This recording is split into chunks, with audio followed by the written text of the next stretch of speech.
I remember when I was in high school, they were doing these like film music concerts. So they were screening a bunch of Pixar movies, uh, Ratatouille, Toy Story, all of this stuff with live orchestra and like playing the music to the film and everything. And this was happening in San Francisco. And I went to that concert, and this was kind of at the point where I was trying to decide, like, do I want to do film music? Do I want to be a normal Kansas kid and go into engineering or something? And I showed up to the concert, and I made a bet with myself. I was like, if Michael Giacchino ends up coming to the concert, I'll do it. I'll be a film composer. And he wasn't announced or anything. It wasn't anything. And he walked in unannounced to the concert and was like, "Oh, I'm here. Like, thanks for playing my music, everything." And I was like, "Dang, that's crazy. Like, I have to do it now."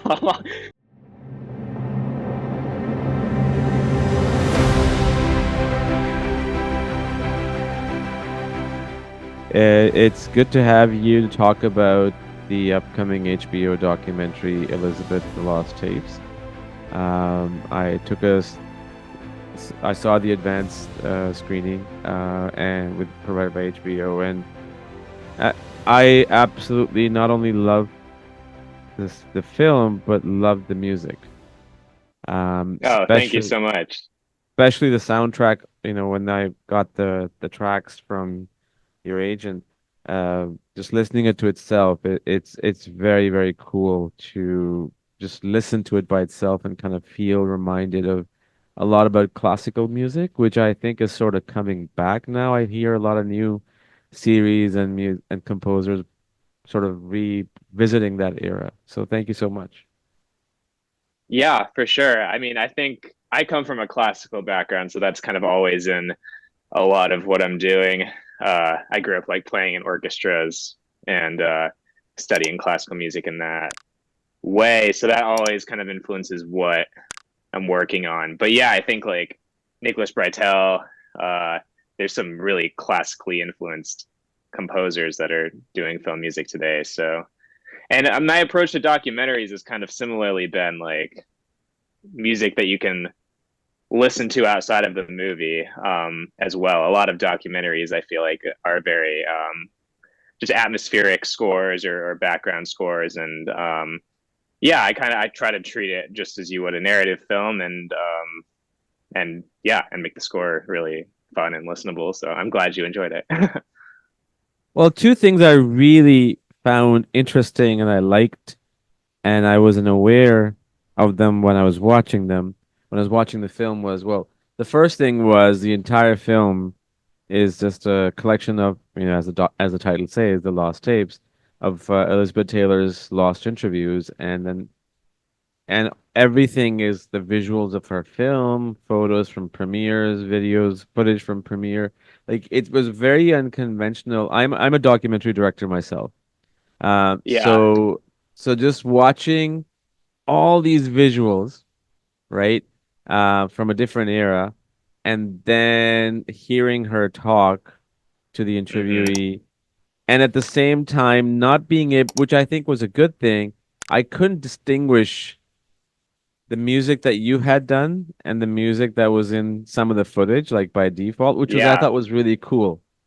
hmm, yeah. That was a big challenge for sure because at first when I saw the film, I was like, okay, this is going to be super fun because I'm basically writing music underneath all of these iconic movies that I grew up studying and watching, and yeah, to like have scenes of Cleopatra that you're writing clips under is a composer's dream. So that was super exciting at first, but then they told me like, okay, parts of this are going to have uh some of the existing score, parts of it you're going to have to replace.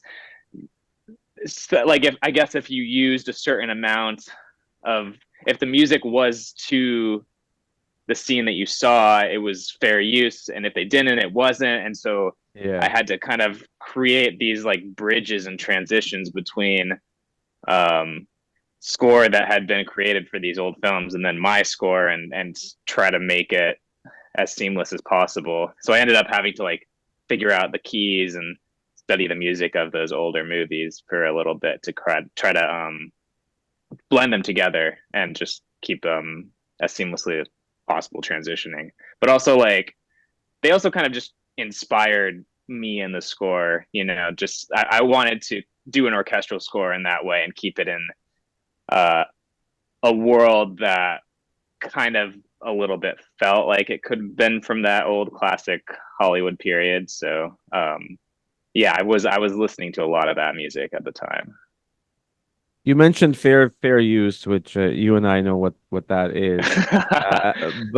But there's always a gray area around that, Yeah, right? Like even I mean, there have been cases where people have producers and directors have used fair use, and there's a limitation of that, and you can get into some sort of a lawsuit, legal trouble. But what kind of duration were you allowed to play with, keeping in the realms of the fair use law? I well the funny thing is like they thought that a lot of it was going to HBO thought a lot of it was Okay. going to be fair use, and then at the last minute, their lawyers were like, "None of this is fair use. You have to actually score a bunch of these scenes." And so I ended up having to go and like and actually do more of these moments than I originally thought. But it was kind of I think the rule was if you saw the scene from the film and you were hearing the music as it was placed with that clip, it was fair use. But then if you cut away from the scene, but we're still hearing the music, that music wasn't fair use. It had to Yeah. be married with the picture that you were seeing. So you would see part of Cleopatra, and then you cut away to a scene of Elizabeth Taylor um, in Italy or something, or at the Vatican, and then I would have to like continue that Cleopatra world for a second um, since we cut away. So it was difficult transition moments like that. That only happened a couple times. I think a lot of it we're playing as score, but there were some times where it was difficult. Yeah, it's always the lawyers. I remember uh my very first feature that I directed, it was a similar thing. Like we use a lot of music, like classical music that has been sort of um in the domain, hmm and but when it came to like go through festivals and distributions, the lawyer had to go through every single scene and the musical track. Okay, no, this is not it. This is not it. But obviously, they're trying to. Yeah, I mean, they're trying to. It's better to be safe than to be sorry, right? Because you don't want it exactly. to come back and bite you. And the money that you're Yeah, trying to save earlier, you're probably going to end up paying 10, if not 100 times more than that. totally. Yeah, no, I documentaries are a unique challenge in that way with all of the clearance. Yeah. 100%. Uh, Logan, let's just go back a little bit. You kind of touched upon it very briefly. I'm always very interested because being in the film world myself, there's always these little moments or a moment that defines your life to go on a path which you never probably thought that would, right? Like what was that one moment, or one movie or one soundtrack where everything sort of turned upside down for you as a young kid or a teenager or a young adult, that this is where I want to go, this is what I want to do. Yeah, definitely. I mean, I grew up in Kansas, where not many people are in the entertainment industry or, going into film or music. And so it was a big leap as a young kid deciding to do this. I grew up playing in orchestras and playing music and my whole life being involved in that world. But I remember I was actually kind of starting as a filmmaker in a way. I was making little films and even a documentary is kind of where I first started. I was making a documentary for a class project, and as I was like making the documentary, I I just stumbled into uh music for movie. I didn't even really put it together that that was a thing, and I just only knowing that like I had to put music to my documentary was how I discovered it. And I was talking to my parents about it, and they were like, "Oh yeah, we have this whole CD collection of all of these soundtracks. Like, why don't you like take a listen?" And so I opened it up and started listening and exploring that. And yeah, a lot of Hans Zimmer was in there actually. So I ended up putting like ridiculously epic gladiator music to my documentary on the Telegraph, I think. And so it was just, but it was my first discovery into it. And after that, I was just listening to a lot of Michael Giacchino, Hans Zimmer, a lot of composers that were writing in the early 2000s when I was growing up. And yeah, it was kind of a turning point. I remember when I was in high school, they were doing these like film music concerts. So they were screening a bunch of Pixar movies, uh, Ratatouille, Toy Story, all the stuff with live orchestra and like playing the music to the film and everything. And this was happening in San Francisco. And I went to that concert. And this was kind of at the point where I was trying to decide, like, do I want to do film music? Do I want to be a normal Kansas kid and go into engineering or something? Um, and I showed up to the concert and I made a bet with myself. I was like, if Michael Giacchino ends up coming to the concert, I'll do it. I'll be a film composer. And he wasn't announced or anything. It wasn't anything. And he walked in unannounced to the concert and was like, "Oh, I'm here. Like, thanks for playing my music, everything." And I was like, "Dang, that's crazy. Like, I have to do it Wow. now." And so I went down and I talked to him, and he gave me like just advice about what I should study, what I should be doing to be a film composer. And so yeah, there was a bit of divine intervention that kind of pushed me 100%. over the line. That's Because I don't that's know if awesome. I was just at a split point and I needed something to just push me over the line, and it's the best decision I ever made. I can't imagine doing anything else now. So Did you yeah, tell Michael that um, I told this to myself? Like, did you tell him that? yeah, I did. He he was like, "Wow, that's cool, kid. Like, keep going." But he gave me some good advice because I went to USC to study film and film music, and Michael had uh, spoken and kind of adjunct professored a little bit there for a little bit, and he kind of told me what classes I should take. He told me to study film more than I studied music. Even he thought that Mm. like film and the study of film was the most important thing that a composer could learn, more than even the craft of music itself. Um, Yeah, I think which I've I became. similarly gathered from. Sorry, go I was on. just going to say that also when I've worked with like I worked with this composer Carter Burwell a little bit, and we do music for the morning show, and his knowledge of story and how music works in the context of a structure and a plot is really what makes him a great composer. And I can totally see what Michael meant when he was saying that you have to study film and understand film to be able to do anything else. So That is so true. That is such a cool yeah, story. I think the very first time I came across Michael's name was in the late 90s or early 2000, and I still have that soundtrack somewhere. He did the soundtrack for the very first Medal of Honor game, yeah, because it was by DreamWorks Interactive, form part of Spielberg, Geffen, and Katzenberg. And then later, I think he composed. I think his first major breakthrough, I could be wrong, was Lost. He did Lost, yeah, but yeah. he's It a was great interesting. composer. He was in he almost started out in video games, which is really interesting because that's Yeah, not yeah. what at all you know him for now. But he, yeah, it's an interesting world. And he worked with J.J. Abrams, I think, on Mission Impossible 3. I could be wrong. But, your story reminded me of another story. I was speaking to Andrew. I always have a hard time pronouncing his last name. Kawczyński. I'm not gonna say Yeah, it.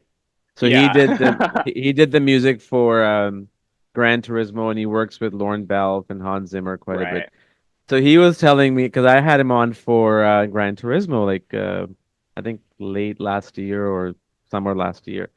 And his story was pretty cool too, because uh, he was into music. He didn't know anything about this world of soundtracks. Like he didn't know even know that existed. And he was going to some school and he got an option of, working with a paid job at some let's say orchestra.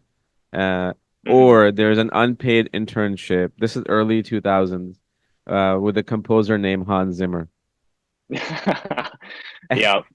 And he went to his parents, and his parents are like, take the one with Hans Zimmer. And the rest is history. So it's interesting how those things work. That your story is really cool though. Like a lot of I mean, that is major divine intervention if you ask me. Yeah, I mean, I have points in my career where it's been situations similar to that, where it's reaffirming that I'm on the right path. There was a big festival for film music, called the World Soundtrack Awards, that happen in Belgium every year, and it's a very niche festival, part of the Film Fest Ghent, and it's very big in the film music community. There's always a lot of people, composers, who fly out there and go to the festival and everything. And they have this like program as a part of that. That's the best young film composer, um, competition. And so you have to submit a score to an old movie scene, and you send it off to Belgium, and they pick the best three of them, fly them out, and the orchestra plays their music, and they pick a winner. And so I was submitting for it, and this was when I was at USC, and I was just like working on it nonstop until the very end of the deadline. It had to be postmarked by a certain date, um, and so I was working up until that date. It was like 4 p.m., and I went to the post office to bind the score, finish it up, get it postmarked and everything, and then I was going to drive to the post office. As I'm driving to the post office, it's like 5 o'clock traffic, LA, terrible, like gridlocked, and the post Yep. office closes at like 5:30, and this is the day I have to get it postmarked. And I show up to the post office like 5:29. They let me in, and the guy behind me, they're like, "No, we're closed. You can't come in." And they let me in, and I mail it off, and it's postmarked by the correct deadline. But if I was like even a split second late, I wouldn't have made it. And that festival Wow. was a festival where Carter Burwell was at, who I do a lot of work with now. I met him there. I met my agents there. I met a bunch of executives. It was really like a career starting festival that I almost missed by 1 minute. So, uh, yeah, Wow. there's a bunch of like split second things in my life. uh, yeah, Well, it's fortunately worked out. somebody is keeping an eye on you, which is good. Hopefully, yeah, You yeah, know, your career. I mean, I was going through your IMDb. You've done shorts and you've done a couple of films, and you worked on the morning show, and now this Elizabeth Taylor, The Lost Tapes. What was that anchor point? I mean, as after this, what you just told me, which was good, the festival and the agents and Carter meeting there. Was that the turning point in your career where you started getting like, shows like Morning Show or films like Elizabeth Taylor, The Lost Tapes? yeah. So I would say a lot of it comes down to the people I ended up meeting at that festival, and also uh, friends that I went to USC with. I think so. Um, for the morning show, yeah, I ended up meeting Carter, and so Carter was being awarded the best film composer of the year, and Nicholas Breitel was being awarded best TV composer of the year for Succession. And Mm. Nick ended up coming with Barry Jenkins, who he worked a lot with on Moonlight, Beale Street, and it was such a small a festival that me and Barry and Nick and Carter, we were all hanging out and uh, spending a lot of time together. And so after the festival, I go back to my classes at USC, and in my film symposium class, they're presenting a screening of Barry Jenkins' Beale Street movie, and so he comes in, he presents it, he announces it. Um, the class is like 300 people big, and he gets up in front of the class. He's like Logan Nelson is in this auditorium. Everybody needs to work with Logan. Like he's like the best. Like and to have like Barry like vouching for you like that was like Wow. all the USC film kids were all over me after. um, and since then, Barry has kind of like vouched for me to a number of other directors and friends, and helped try to push me for different projects, and so he kind of was a great mentor as I was Sure. transitioning out and into the real industry. So he was an amazing resource for that. And then Carter, of course, we do the morning show together, and so he's been a great teacher as well, as I've kind of worked under him writing music for that show. Um, so yeah, it's always, you can never do it alone. It's always, there's people that are Yep. helping you and supporting your next steps along the way. And yeah, I definitely couldn't have done it without a lot of these people. I'm gonna say something which I truly mean is your music. When Christian sent me the tracks and I listened to it, like I was watching Elizabeth, we were having some technical difficulties with watching it, so I finally started working and I started watching it, and I get the email, and I'm like, oh, okay, tracks are here, so let me just take a listen to that, even though they're in the film, but I just want to listen to them. And nothing against the film, I completely got pulled in by the opening track. That was really cool. Mm, yeah. And then just listening to it, the rest of it, then I had to sort of stop and go back into the film. But it's just, I think Logan Nelson name is something that people will know in the next 10 to 15 years, as they probably do know a lot of it. No. No, I seriously, if you continue to do the work you're doing, your soundtrack was incredible. I hope it's available on iTunes so I can download it on my phone because it's really, really Yeah. cool. Yeah. I mean, it took a lot. I have 100%. the score manual, or the score for the whole thing. It's just a physical representation of the effort that went into it. It was so many notes, so much orchestrated. It's the biggest project I've done to date for sure. And yeah, How there's big just was so your much team? music in it. So I had a score mixer who I've worked with for a really long time, Phil McGowan, who is phenomenal. He always just the orchestral recordings that we get, he always just brings them to such a cinematic degree that they just sound gorgeous after he's done with them. And and then I worked with a few orchestrators to basically transcribe and notate all of this sheet music for the musicians. And it was such a tight turnaround for orchestration. I think we had like 2 weeks to orchestrate the entire Wow. thing, which it was a lot of music. It was hundreds of pages of score, and so to actually like physically notate all of that in 2 weeks, was everyone was working around the clock to do it. But from my classical background, like I think that's where I see it differently on the score too. I think a lot of times, like I don't know, you might write something and produce out the demo, and that's it. That's the extent of the idea. But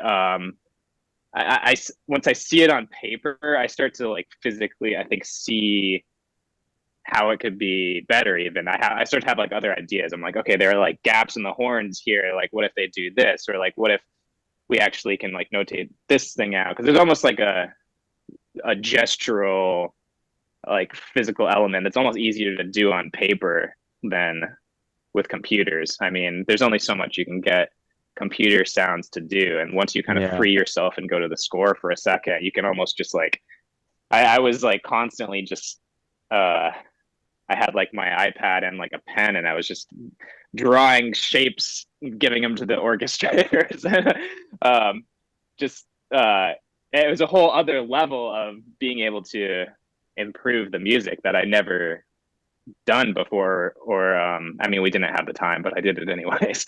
um, it yeah, it really was nice to be able to do that, and and work with a full orchestra too. I think that's rare for documentaries too. But they knew they wanted the orchestral thing, and so we had a 40-piece string, 30-piece string section, and then 10, 8 woodwinds that we recorded separately, and then kind of combined them together.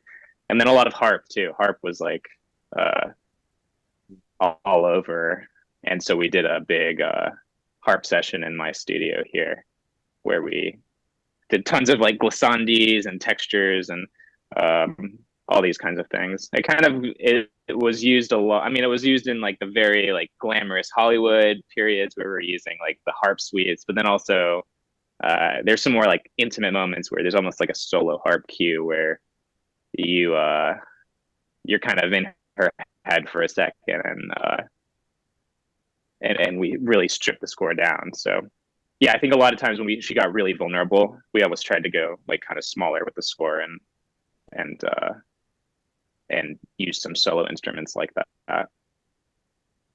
Did you see any of her films like Cleopatra or anything else? I mean, I didn't know I had seen um uh was it Lassie Comes Home or something, I think. Um I don't know where Elizabeth Taylor Yeah, was in it. Lassie. Yeah. No, Yeah, there's neither did Lassie and I. there's Lassie and then there's Lassie Comes Home. The one that she was in, according to the doc, Lassie Comes Home. It's 1943 film. Yeah. Yeah, she was in Yeah, it, which was and then obviously Cleopatra. But did you see anything before starting to compose aside from the doc, like any of her film, just to kind of get a sense? I watched Cleopatra. Yeah, Cleopatra was the most exciting one. I thought of watching right off the bat. I was like, okay, she's in Cleopatra. I have to see that.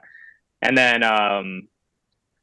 and Virginia Woolf too. But I watched that one after I was working on it for a little bit because I mean, they talk about her having such a turning point in her career um, in that film, where she really goes from being like a movie star to being an actress, and Yeah. yeah, so that one I had to watch too. But those are the only two I think. There was a screening of Giant recently that I didn't go to. That movie's like 4 hours long, I think. Yeah, I Crazy.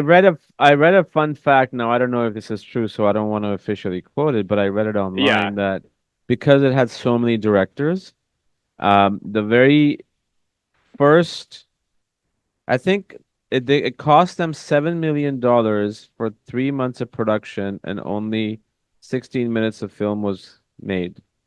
Oh my And then they gosh. had to, something like that. But it was like really, and Yeah. then they had to like fire the director and bring it on. But it's amazing. And Yeah. now I was just reading before I was talking to you that if you adjust it to according with inflation and everything, it would cost $350 million to produce that film today. Oh my God. That's crazy. Isn't that Jeez. crazy? And then the same thing happened on Cleopatra too. So it's yeah, she was an expensive Well, actress. that's what I'm talking. I'm talking about Cleopatra. That's the one I'm talking about. Oh yeah, yeah, yeah. So yeah, Yeah. Cleopatra, I think it says was the most expensive film that I think fought. I forgot who made it. The studio that made it almost bankrupted them. So Fox, 20th Century absolutely Fox. insane. Yeah, it was 20th Fox, Century yeah, Fox. 20th Century Fox, yeah, yeah. Yeah. It yeah, multiple directors recast the entire movie. Yeah, uh, I mean the practical effects and everything they did on that though were great. You see the shots of the all of the Italian people watching her go through it. It's just crazy the amount of the scale of that movie. You know, they don't make movies with that Yeah. practicality anymore. No, they don't. Um, But I do think it's going to come back at some point after we are completely burnt out, which we already are by visual effects. But now I think the next evolution is AI. So we'll see how that goes.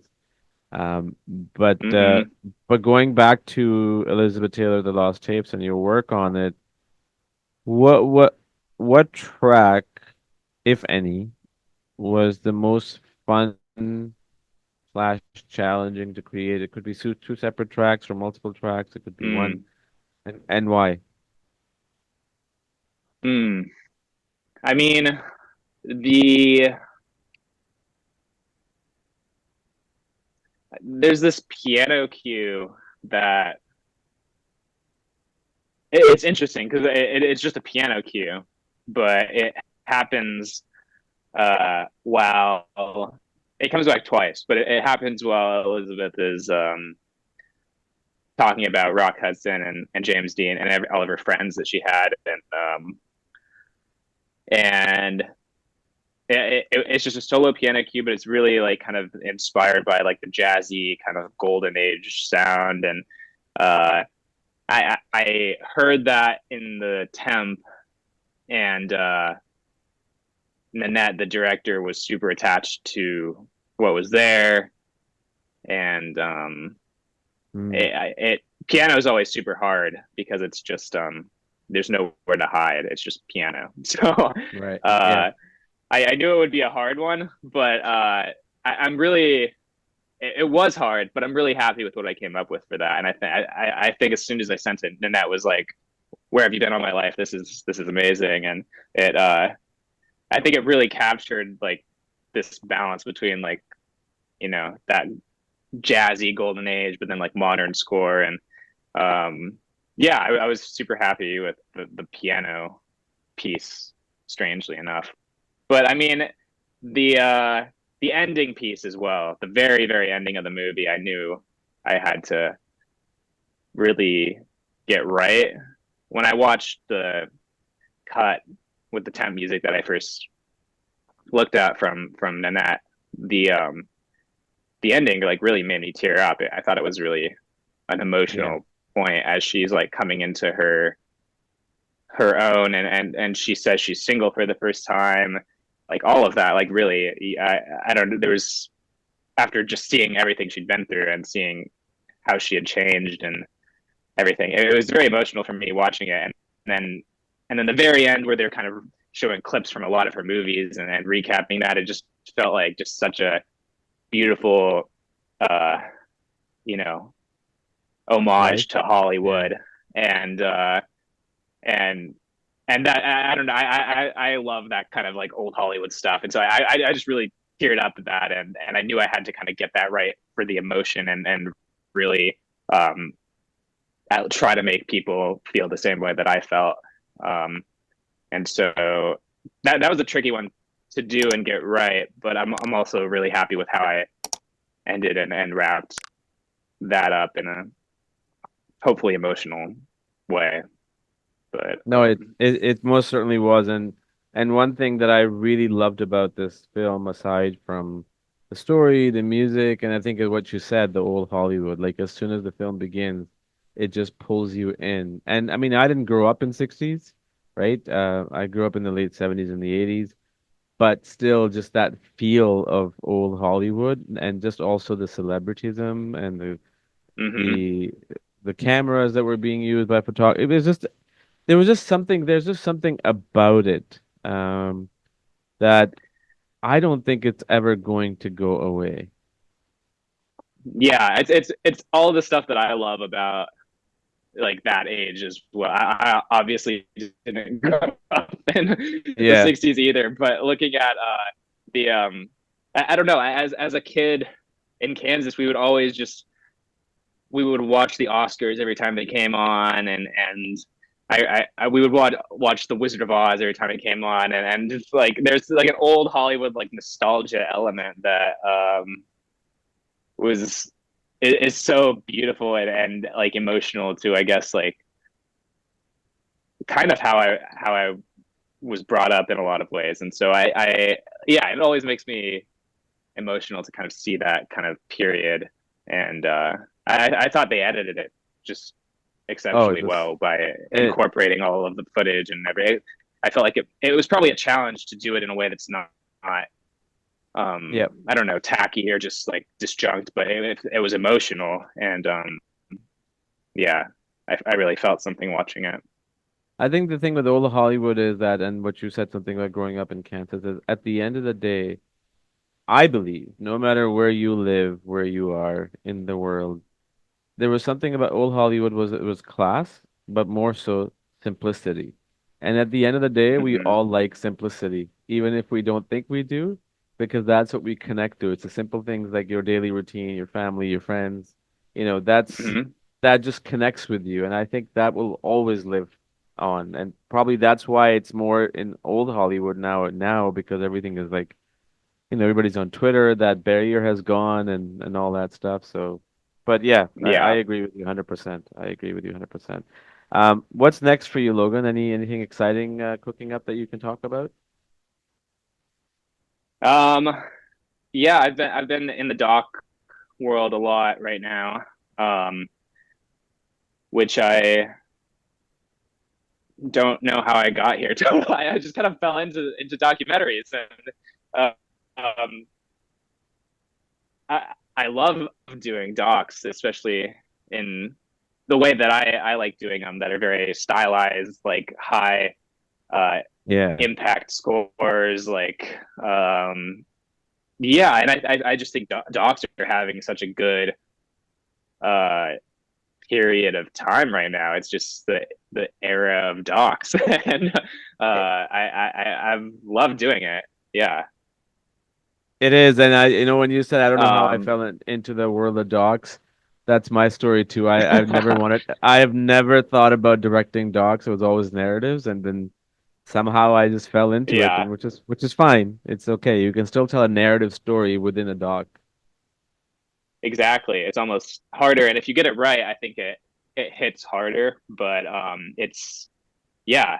Do you want to do more narrative films? I am now thinking of I am developing something as a short fiction, but into a feature eventually. But that's the thing. The thing with docs is I think a lot of people have started doing it. Not that it's easier, actually, making docs in terms of storytelling is much harder than telling a narrative, a fiction. Because people who have made Definitely. fiction narrative, they can't get into the world of docs, but people who've made docs, they can go into the world of fiction.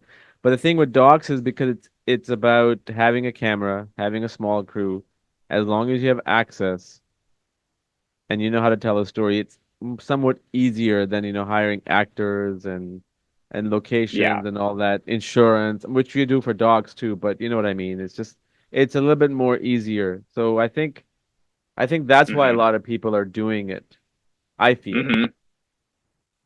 Yeah. I mean, I think everyone, yeah, has a story or knows some crazy story that should be turned into a doc. So it's easy to, I think, find Yeah, something and go after it in that way. But yeah, there's that I think then differentiating the ones that are really artistically and stylistically made, I think is like the next kind of hurdle that I think people and uh, are yeah, trying to find with docs. What's the um, yeah, there's just so many docs being made now that like I what's know. the good stuff? What's the good stuff? That's right. um, And what kind of do you want to work in narrative fiction eventually? I think that's the goal. Ideally, I really have been happy doing docs that I've been doing. Um, I just had a Hulu series come out called Mastermind about serial killers and true crime world. Mm, Um, I'm working on some uh, episodes of that show Chef's Table. And so there's a bunch of different directions of docs that I've been doing that have been really fun to explore. But I think I've always, why I fell in love with movies at the beginning was for narrative stuff. So I yeah, think that's where I will probably end up eventually. But I'm sure we'll you have to will. see how I get there. Well, Oh, thanks. the path is always something you can never predict as long as you get there. That's what I've learned. Like I've always thought about getting to a certain place through this path, but it's always something that comes out of nowhere Hmm. that you don't even think about, and it just Hmm. takes you on that journey, which it makes it exciting, but at the Hmm. same time unpredictable. But it is what it is. Yeah, I mean that's the industry, right? Exciting and unpredictable. Yes, it makes it fun. Awesome. Yeah. Listen, Logan, this has been great. Anything else you want to add? Do you have something to say about Elizabeth Taylor, The Lost Tapes? I think it comes out on August 3rd or 2nd on HBO. I just want to get that right. Do August you know? August 3rd, I Okay, believe, let on me just double HBO. check.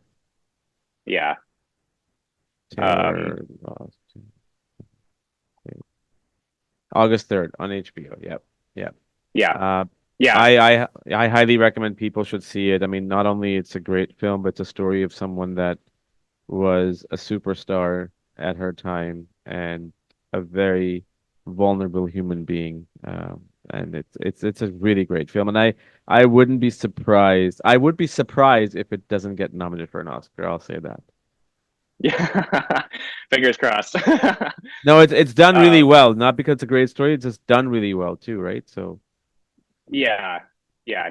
And that uh, is definitely one of the best at what she's doing, and yeah, she's developing a few more things right now. So hopefully we'll have a long director composer collaboration. collaboration going. Yeah, but thank you so much, Jawad. It was great to meet you. Likewise, Logan. We'll talk more, I'm sure, in future with your upcoming stuff. We'll be in touch. Great, sounds good.